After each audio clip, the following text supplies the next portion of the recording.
Good afternoon, students. Today is another day and want to start a session.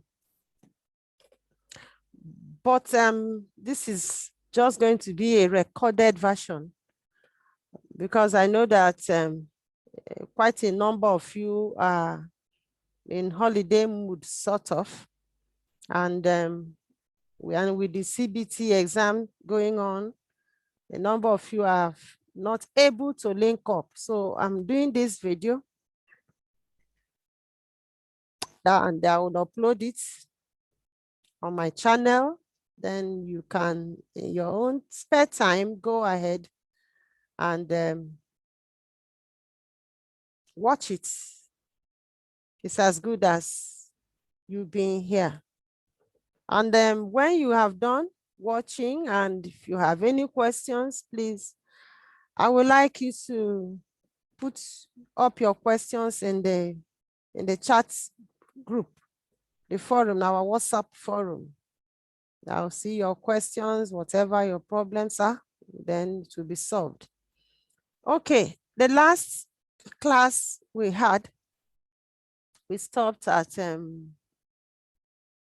the management of files, how the operating system manages files in the system, the computer system.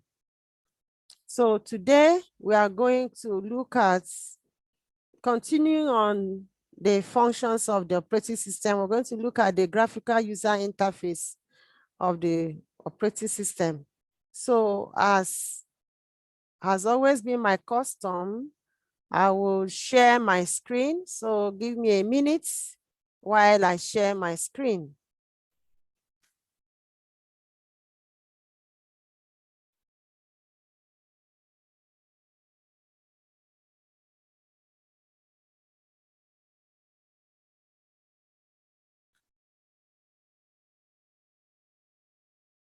Okay, so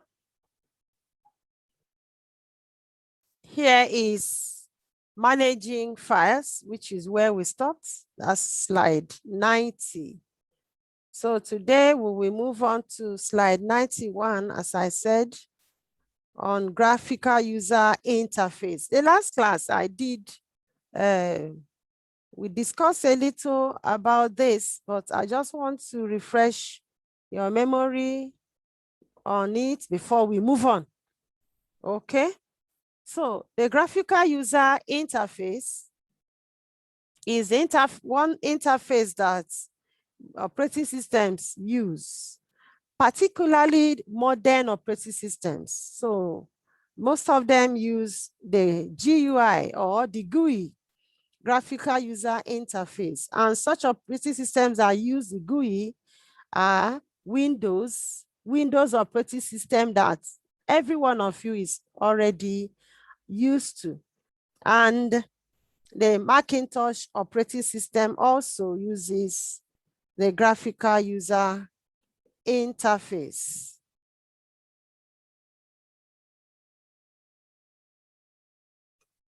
Okay. Now, one basic thing about the GUI is that it allows you to take control, to have control, to control the system by using a mouse to click graphical objects on the screen. The GUI is basically based on the desktop metaphor. So you have graphical objects appear on a background, the background of your computer. That background is called the desktop.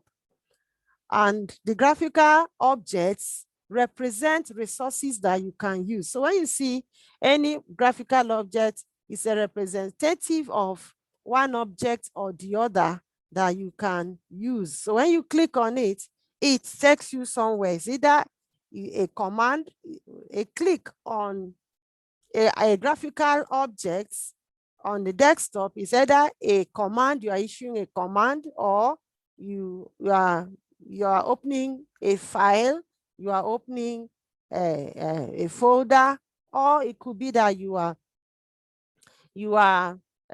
opening an application. Okay. It controls how data is entered and how information is presented on the screen. So this basic control, it more like puts you, the user, in charge. You don't have to memorize any command. You just click and things happen. And then the GUI combines text, graphics, and other visual clues to make software easier to use. And it provides easy manipulations of system through the use of the pointing device and icons, which I've already explained, as the icons are pictures, graphical objects that represent computer resources. In a GUI, you can run multiple programs at once, each in a separate window. And I explained this last week, that you can open more than one application at a time. You can have up to 2, 3, 4, 5, as the case may be. All you need to do is minimize them so that all of them will still fit onto your screen. But out of all the windows, the multiple programs that may be open at the same time on the screen, because you are using a GUI interface, a graphical user interface, only one application, or one window will be active at any given time. So you can have all of them, but only one will be active at a time. Using the GUI, applications designed to run under one operating system use similar interface elements. Each program opens and runs in a separate window, which comes as a frame. A window is just a frame that presents the program and its documents. Also, GUI-based programs allow you issue commands by choosing them from menus. And menus let you avoid memorizing and typing command names. I've explained all of this, and quite easy, very easy. You don't need to memorize command names or their syntax or semantics. You just look at the menu, they are there, and you click, and there you go. A menu groups related commands. For example, the file menus commands let you open a file, save a file, and print document files. In programs designed for the same GUI, menus and commands are similar from one program to another. So if you are using a Windows-based program, their menus are similar. It's like you look at Microsoft Microsoft Word, Microsoft Excel. They are two different packages, but they are designed for the same GUI. So their menus are quite similar. Now, the next is a command line interface, which I also had talked about it last week, but just refresh our memory. The command line interface. You find the command line interfaces on older operating systems, like the disk operating system, DOS, disk operating system, and Unix operating system. They use command line interfaces. And in a command line interface, you type commands at a prompt. Under command line interface, individual applications do not need to look or function the same way. So different programs can look very different. Yeah, the command line interface, it uses command. That type of interface, the user must know your command. And all you have is a command line, a prompt, where you type your command. And that is why the different programs can assume any look. They can appear anyhow, the way they have been structured differently, because there's no particular central control like the GUI. The GUI has a central control. Any program that that is structured, that uses the GUI interface, will look alike. Their menus will look alike and so on, but that does not happen here. Command line interfaces does not even show you menu. Doesn't have menus, doesn't have icons that you click. No. Okay. Now let's take a look at dialog boxes. What is a dialog box? It is simply a special window that appears when a program or the operating system needs more information before completing a task. Now, just as the name, dialogue, when you are having dialogue, you are interacting with the other person, you are talking, okay?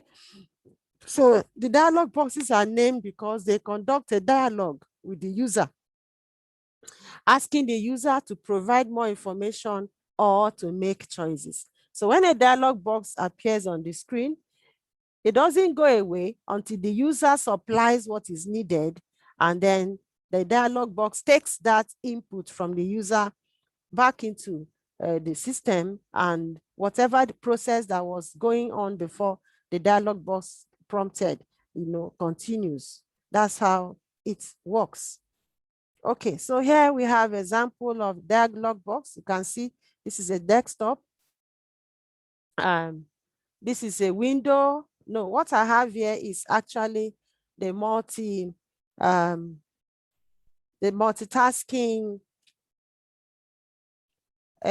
feature of operating system. You have two windows are open at the same time. Now one is active, the other one is not active. So now this one down here is more like a dialog box because it prompts you to save a file. So for you to save this file, whatever file you want to save, this dialog box, this is open dialog box, sorry. This dialog box will not go away until you type the name of the file you want to open, or you search for the name.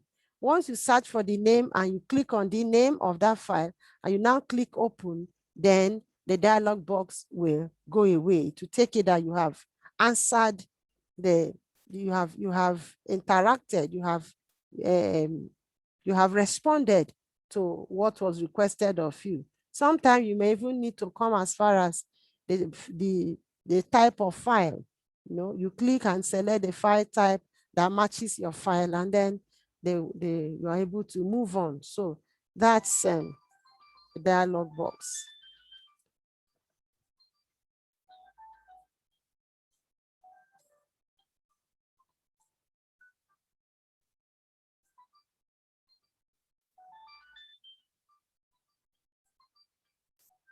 Okay.